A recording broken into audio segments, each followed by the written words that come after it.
Hi there, just wanted to show you a little bit more about the Discovery 4 and the lights that I've put on the front there. I can't deconstruct how I put it all together to show you behind the grille, but I can talk you through it. Let's have a look at it now. So these lights are made by OZZ, and you'll see it's got like a black polycarbonate cover covering most of it, but then this is where there's like a signature light area. So if I unlock the car, obviously the DRLs will come on and they'll all be flickering on the iPhone here, but you get to see the cool feature on the spotlights.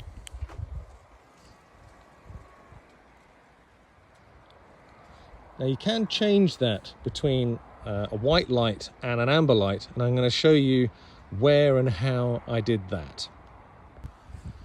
Everything about this install was under the bonnet.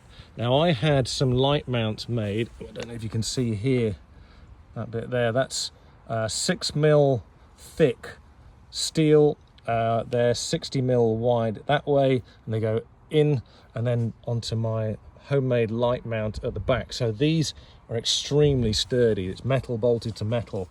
Obviously I've still got my laser LED light at the bottom. That's an 18 Elite, which is fantastic in the dark. But then I'm yet to try these in the dark actually. Now as the light comes out of the box, it has quite a long fly lead and the connector. I also bought the standard wiring kit, which has 2 meters of cabling to take you from the battery all the way through to the lights. There's plenty in it, it's all coiled up. But I know some people are going to say this looks really messy, but there is some method in this. I've got to keep all of this away from the exhaust of the fuel burning heater.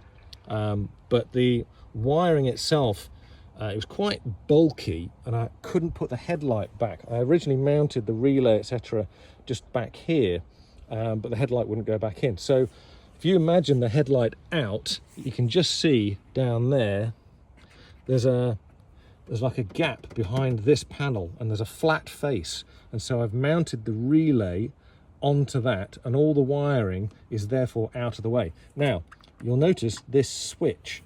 So this is how you can switch between yellow and white on the lights on the front. Now that hole, there's another one over here. I don't know what Land Rover put it in for, but there's one over here, there's one over there, and it doesn't correspond to that under the bonnet because I checked.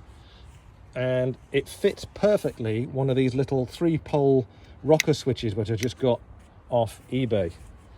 So if I just put the lights back on just by unlocking, you'll see now that's the amber version, and each to their own, but it allows me to change my mind. You can see I've just marked that with some yellow paint, but I prefer the white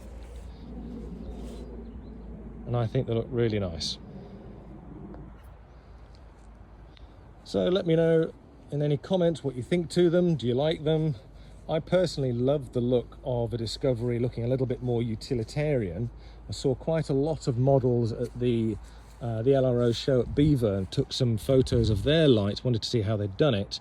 But I've liked mine to be external, and all of this is backward compatible. I've designed it so that I could remove all of this, probably take me an hour or so to deconstruct, and it would just look like a standard vehicle.